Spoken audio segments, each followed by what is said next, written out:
నాకంటే ముందు అనిల్ గారిని మాట్లాడాలి. ఆయన చాలా నేను మాట్లాడతాను తర్వాత. కాకపోతే ఒక 3-4 సార్లు నేను లొకేషన్లోకి వెళ్ళి కలిసి వచ్చాను అనిల్ గారిని. చాలా చాలా బిజీగా ఉన్నారు. చిరంజీవి గారితో షూటింగ్ జరుగుతుంది, అదే సినిమాలో వెంకటేష్ గారు కూడా ఉన్నారు. సో ఇద్దరు సూపర్ స్టార్లను పెట్టుకొని ఆయన చాలా బిజీ స్కెడ్యూల్లో ఉన్నా కూడా నేను ఇలా ఉంది మనకు ప్రీ రిలీజ్ లాగా మనం ఒకటి అనుకుంటున్నాం చిరంజీవి గురించి అనగానే ఆయన టైం స్పెండ్ చేసి గెస్ట్ లాగా కాకుండా ఫ్రెండ్ లాగా మాట్లాడు. లేదంటే పాత పరిచయం అయినా ఫ్రెండ్స్ అయినా కూడా ఆయన చూశాను నేను 2-3 సార్లు, ఈ 2-3 రోజుల నుంచి కంటిన్యూగా చూస్తున్నాను. ఆయన ఎంత హెక్టిక్ స్కెడ్యూల్లో ఉన్నా కూడా నేను పిలవగానే వచ్చినందుకు thank you so much Anil గారు. మీరు మాట్లాడి నువ్వు మనస్ఫూర్తిగా మాట్లాడు నా ముందు, ఆ తర్వాత నేను మాట్లాడతాను. సరే. సో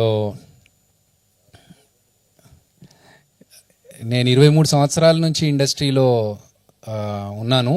సినిమా యాక్టర్గా స్టార్ట్ చేసి చాలా చాలా చేసుకుంటూ ఫైనల్గా ఒక 10-12 సంవత్సరాల నుంచి డైరెక్షన్ చేయాలనే ఒక తాపత్రయము, తపన, ఇవన్నిటికీ ఎన్నో ట్రయల్స్ చేసి స్ట్రగుల్స్ చేసిన తర్వాత శ్రావణి గారు నాకు ఒక సపోర్ట్ ఇచ్చి, నేను ఒక కాన్సెప్ట్ చెప్పగానే, అంటే 2-3 కాన్సెప్ట్స్ అంతకుముందు డిస్కస్ చేసుకున్నా కూడా ఇంకో బెటర్గా ఎంటర్టైనింగ్గా ఉన్న కాన్సెప్ట్ ఏదైనా కావాలన్నప్పుడు చిరంజీవి గురించి శ్రావణి గారికి డిస్కస్ చేయడం జరిగింది. ఆవిడ చాలా పాజిటివ్గా స్పందించి ఈ ప్రాజెక్ట్ని ముందుకు తీసుకెళ్లారు. అండ్ అలాగే శ్రీనివాస్ గారు, ఆయన ఆహా తరఫు నుంచి మా ప్రాజెక్ట్ని సూపర్వైజ్ చేస్తున్నా కూడా more than anything he has become a good friend.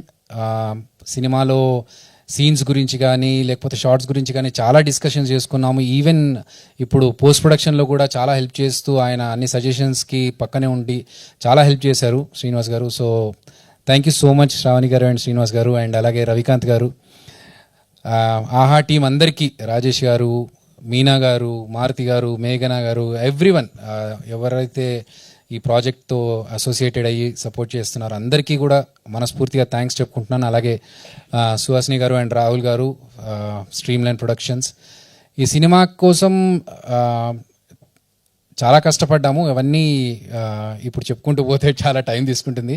కాకపోతే ఒకటే, నేను ఆనెస్ట్గా చాలా నిజాయితీగా కష్టపడి ఒక డైరెక్టర్గా ప్రూవ్ చేసుకోవడానికి నేను ఈ సినిమా చేశాను. అండ్ ఒక కాన్సెప్ట్ కొత్తగా ప్రజెంట్ చేయాలనే ఉద్దేశంతోనే ఈ ఏజ్ మీటర్ కనిపించేది అనేది హీరోకి ఒక పవర్ లాగా పెట్టాము. సో ఈ ప్రయత్నం మీ అందరికీ నచ్చుతుందని మనస్ఫూర్తిగా ఆశిస్తున్నాను. అండ్ కొత్త కాన్సెప్ట్ వచ్చినప్పుడు ఆడియన్స్ ఎలాగో సపోర్ట్ చేస్తున్నారో నా ఈ కొత్త కాన్సెప్ట్ని కూడా మీరు సపోర్ట్ చేయండి. అండ్ నేను ఎలా కష్టపడ్డాను, నేను ఎలా సినిమా చేశాను అని చూడడానికైనా సరే మీరు ఈ సినిమా చూడండి. మీకు నచ్చితే ఇంకో నలుగురికి చెప్పండి. అండ్ ఇన్ని రోజులు జబర్దస్త్లో స్కిట్స్ ద్వారా మిమ్మల్ని ఎంటర్టైన్ చేశాను, ఈ సినిమా ద్వారా కూడా మిమ్మల్ని ఎంటర్టైన్ చేస్తానని మనస్ఫూర్తిగా ఆశిస్తూ thank you so much. Anil గారిని మాట్లాడాల్సిందిగా కోరుతున్నాను.